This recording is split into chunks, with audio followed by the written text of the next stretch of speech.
Good morning. It's a beautiful day here in eastern Florida. You can hear the birds chirping. I'm at a park here over by the beach.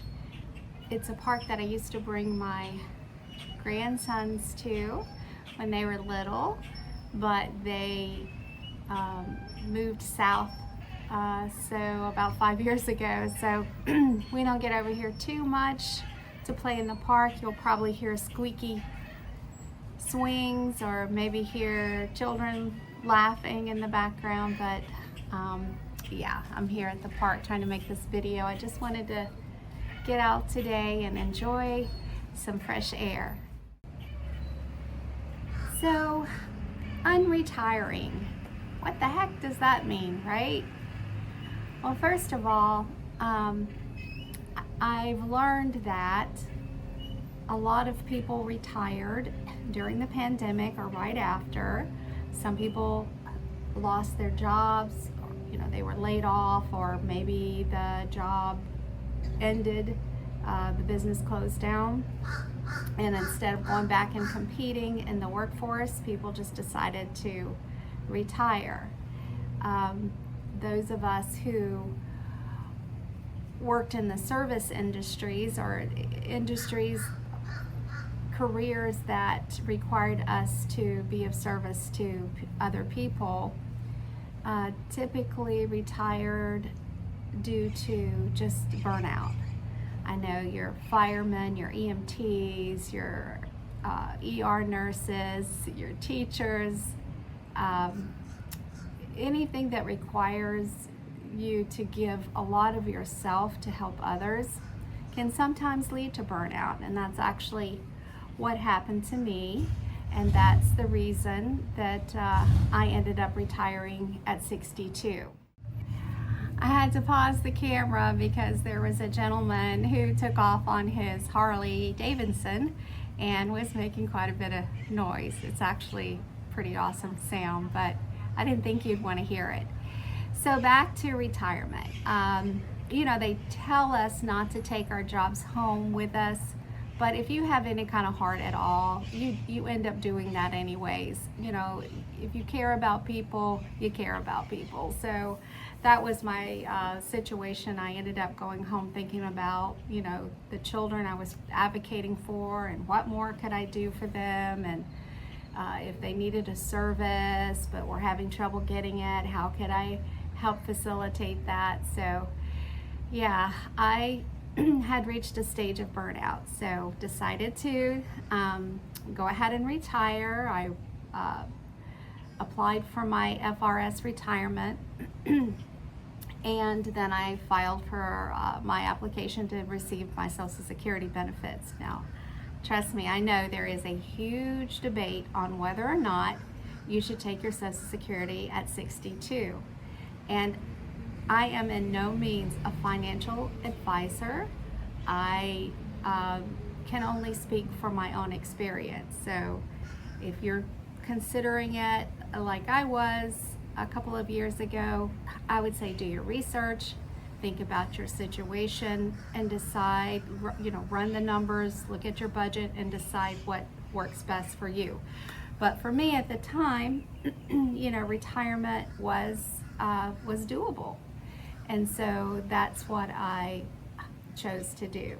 I was tired, my health was not great, and again, I'd hit that wall. I was in burnout, so I retired.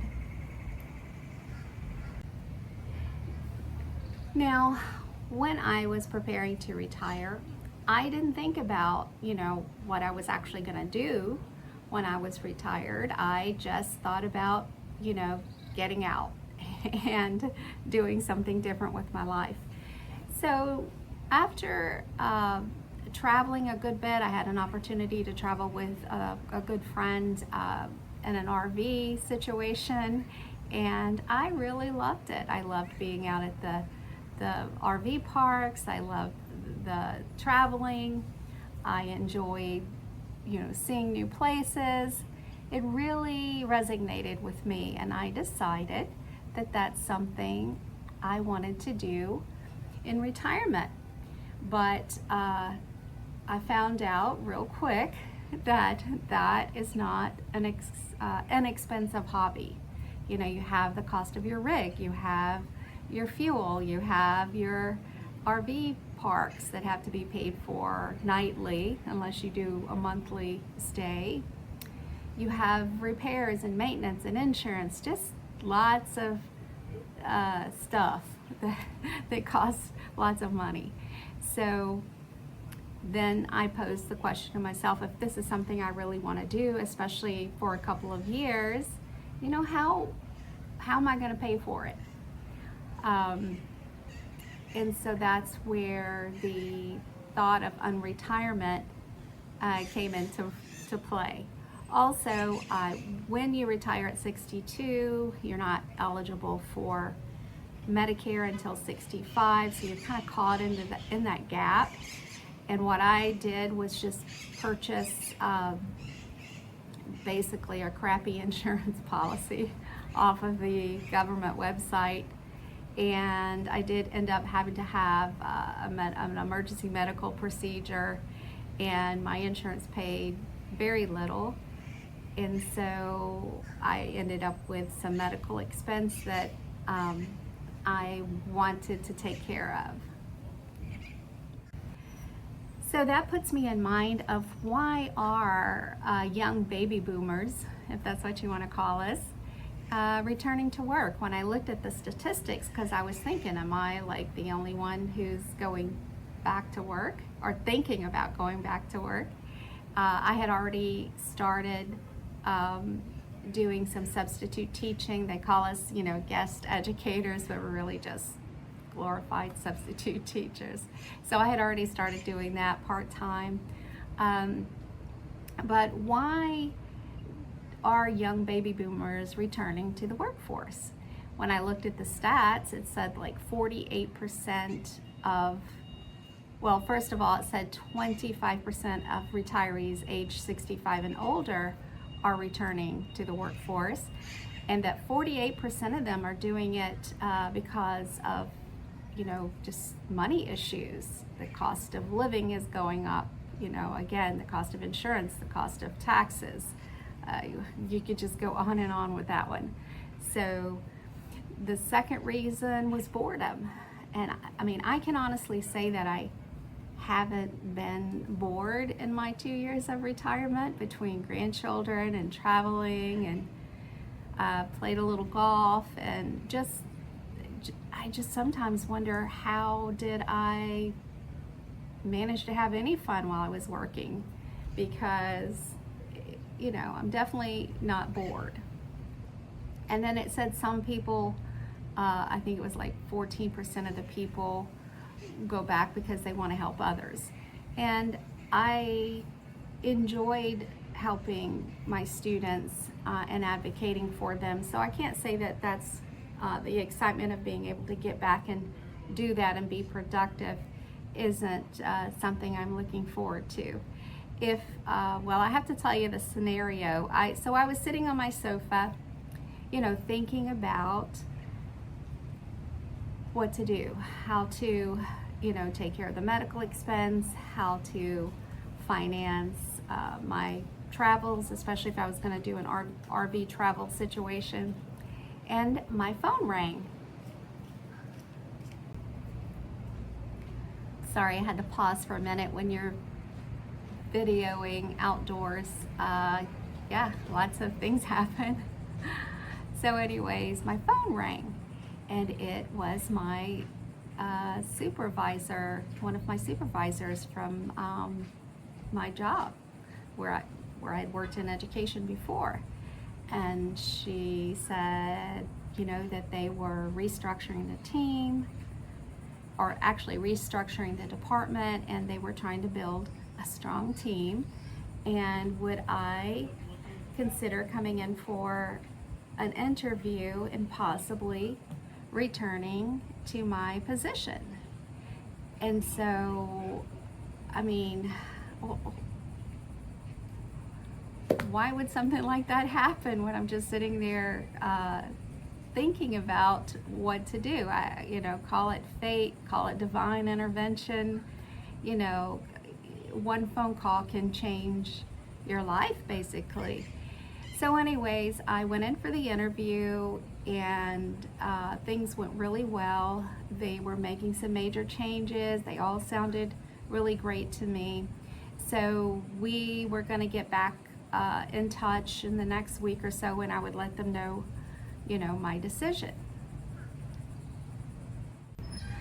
I had to pause again. This couple were going by and they were arguing. Oh boy, I don't guess they were having a great day.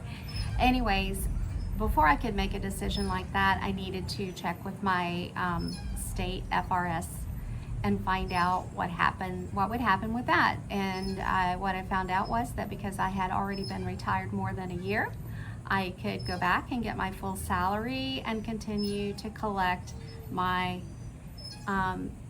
pension. So that sounded great. Then I called Social Security, and I wanted to find out what my options were with that. So I got a really nice man on the phone, and he was easy to understand. He was very clear with the information. I called the 1-800 number, which I'll post on this video in case you want to call and get some information for yourself. But the way he explained it is that you could, if you were going to go back full time, that you would look to see how much you had earned for the year that you were in. The federal government sets that amount at $24,480 for 2026. And once I had reached that amount, that they would suspend my benefits so that I wouldn't end up having to pay money back. And then I would, go back to my job in August and, start collecting my salary. And then I could call them back at the end of December, and we would look at 2027. So basically, you can, from what I understand, suspend your benefits. You can earn up to that $24,480. And once you've earned that, you will, stop collecting so that you don't end up having to pay a lot of money back.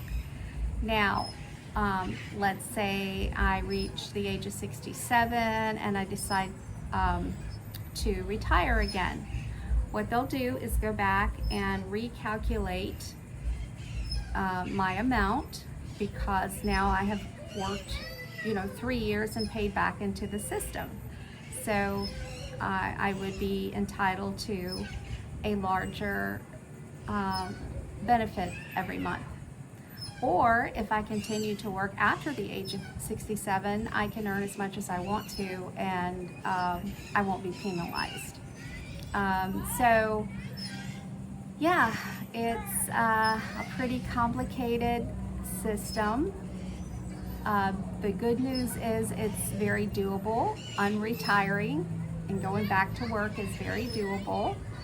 And so if it's something that you're considering, I would recommend that you call the Social Security office in your area, or go visit them, or call the 1-800 number I'm going to put up on the screen for you, and find out what your options are. Again, I'm not a financial advisor. I can only share with you what my experience is. And I hope to be able to take you along on this journey of trying to go back to work. If, I'm pretty much decided that that's what I'm going to do for now. And in the process, I don't want to lose out on this newfound love for traveling. So I'm going to still be looking at different rigs. I may be just taking some car trips and staying in hotels if I have to. But I'm going to continue to reinvent what I want my retirement to look like once I do that again full time. So thank you for listening today. Again, I apologize for any noises here at the park. I still haven't gotten my microphone. I'm hoping to get that soon. So I hope you all have an awesome day. Thank you for listening, and I will see you again somewhere down the road.